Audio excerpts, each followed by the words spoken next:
Little robin redbreast sat upon a rail. Needle noddle went his head, wiggle waggle went his tail. Hi everyone, my name is Nidhi and welcome to my channel. Today's story is about a robin redbreast.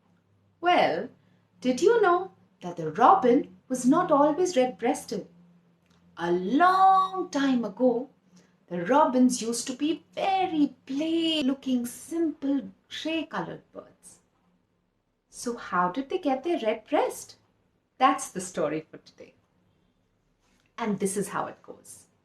A long time ago, there was a hunter who was hunting in the deep, dark forest with his young son. It was starting to get dark and it was really, really cold. So the hunter was looking for shelter. He was looking for a cottage or maybe any large tree or maybe even a bush. And then soon it was starting to get really, really cold. And just then they spotted a tree. They went there and they collected some wood and they made a little fire. They lit the fire and they sat down. The hunter asked his young son to shut his eyes and rest for a little while. The ground was frozen and the boy had trouble sleeping. He was so tired that soon he drifted off to sleep. He slept for a while, and once the hunter's eyes had started to get droopy, he woke up his little boy. "Wake up, son, wake up." The boy woke up.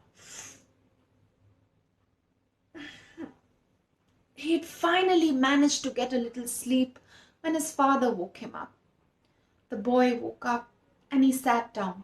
His father told him, "Please watch the fire for a little while I catch some sleep."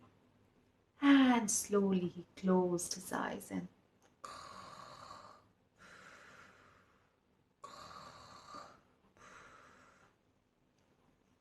meanwhile, the son was watching the fire. It was going up. He was fanning the fire so that the fire stayed. The father was scared that if the fire went out, the deep, dark jungle was a house for a lot of wild animals. And it was very dangerous if the fire went out. So one of them had to stay awake to watch the fire. The little boy tried his best, but he was so tired after walking the whole day. He couldn't stay up for very long. Slowly, his eyes were getting heavier, and he shut his eyes. And before you know it, he was fast asleep. Both father and son, the hunter and his son, were both fast asleep. And slowly, the cold winter air brought the fire down. Slowly, the fire started to go out. And as the fire was going out, there was a wolf who was standing very close and watching the hunter and his son very closely. He was hungry and salivating and waiting for the right chance to pounce on him. And as the fire died down, the wolf started coming closer and closer and closer. On the tree under which the hunter and his son were sleeping, there was the little robin, the little grey-colored robin. She was sitting and watching them, and she was watching the wolf coming closer and closer. She wanted to help because all this while she was sitting over there and enjoying the heat, the fire that the hunter and his son had built, and she felt that it was her chance to help them repay for the heat that she had enjoyed for so long. So she went down and she started to think, what could she do? She looked here and there was nothing and the fire was dying down.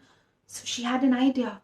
She started fanning her wings as fast as she could. She kept fanning her wings and the fire rose. It was getting higher and higher, but the robin did not stop. And she didn't care that it was burning her breast and making it red hot.